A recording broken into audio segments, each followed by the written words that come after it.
Selena Gomez's mental health battle.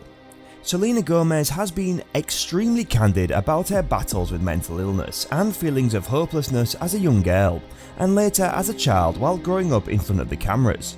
But in a new Rolling Stone cover story, the only Murders in the Building actress shares the depths of her struggle with depression and bipolar disorders. Issues she tackles in the brand new Apple TV Plus documentary series Selena Gomez, My Mind and Me, with her trademark no BS approach. In today's video we will discuss Selena Gomez and her mental health battle journey.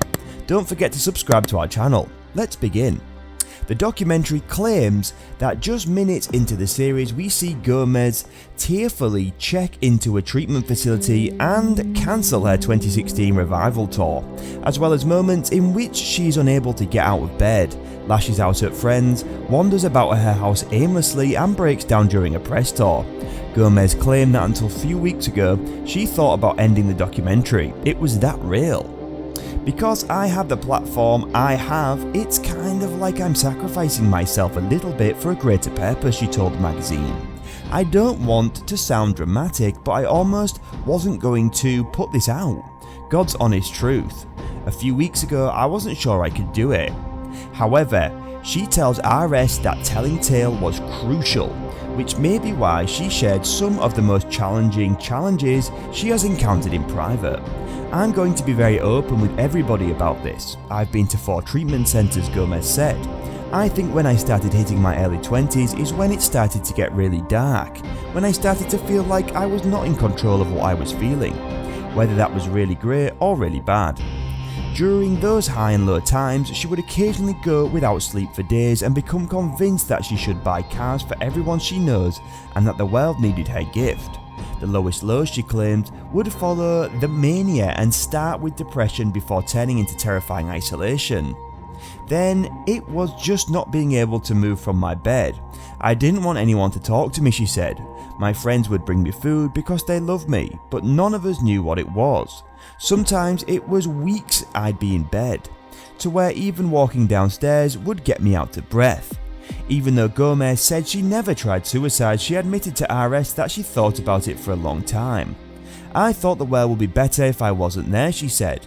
With her mental health issue and a lupus diagnosis that necessitated a kidney transplant in 2017 and resulted in a potentially catastrophic complication, Gomez said she was concerned that the life she once had imagined was not on the cards. I grew up thinking I would be married at 25, she said. It wrecked me that I was nowhere near that. Couldn't be further from it. It was so stupid, but I really thought my world was over.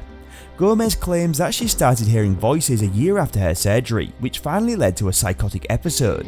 The RS post depicts her winding up in a treatment facility and spending many months in paranoia, unable to trust anyone, fearing they will all be out to get her, even though her memories of the time are now foggy. Her diagnosis of bipolar disorder helped her make sense of what had just happened. Still, it's also resulted in her being put on so many medications that she started to lose her identity. It was just that I was gone, she said of the drug's effect on her. There was no part of me that was there anymore. A psychiatrist scaled back all but 2 of the meds, and as Gomez began to detox, she said she had to learn how to remember certain words. I would forget where I was when we were talking. It took a lot of hard work for me to accept that I was bipolar, but learn how to deal with it because it wasn't going away. Gomez admitted that after her initial fears, she thought the Apple TV Plus documentary was part of her experience. She wanted to tell, although being aware that the psychosis would recur and that her bipolar diagnosis would need to be controlled for the rest of her life. I know it has a big message, but am I the right person to bring it to light? I don't know, she recalled wondering. I wanted someone to say, Selena, this is too intense, but everyone was like, I'm really moved, but are you ready to do this, and are you comfortable? She attended an Apple Plus showing but couldn't bring herself to the documentary. However, she kept an eye on the audience and could immediately detect the correct response. I was like, okay, if I can just do that for one person, imagine what it could do. She recalled thinking, eventually I just kind of went for it and I said yes. The symptoms of the psychosis work together to cause a dysfunctional connection with reality. That implies that you can no longer tell what's real from false. When discussing the illness with a patient, clinicians may or may not be used to the word psychosis. Psychiatrists frequently refer to a patient's condition as a psychosis or psychotic episode among themselves. However, when talking to the patient, they might prefer to describe the incident as an odd experience or way of thinking. According to Gomez in the documentary, she remembers almost little of her experience other than ending up in a mental hospital. If anybody saw what I saw in the state that Gomez was in at the hospital, they wouldn't have recognised her at all, said Gomez's friend in the documentary. I was devastated because psychosis can last from days to weeks, to months, to years to life. Hallucinations of the experience of hearing or seeing things that aren't there can be brought on by psychosis, as was the case with Gomez. I just remember it being very chaotic, and Gomez was hearing these voices, said her friend in the documentary. They just kept getting louder and louder. For Mental Health Awareness Month, Selena Gomez has started a new campaign highlighting the value of words. The program, which is a collaboration between Gomez, cosmetics firm Rare Beauty and Mental Health First Aid, aims to educate on the importance of your words while talking about your mental health.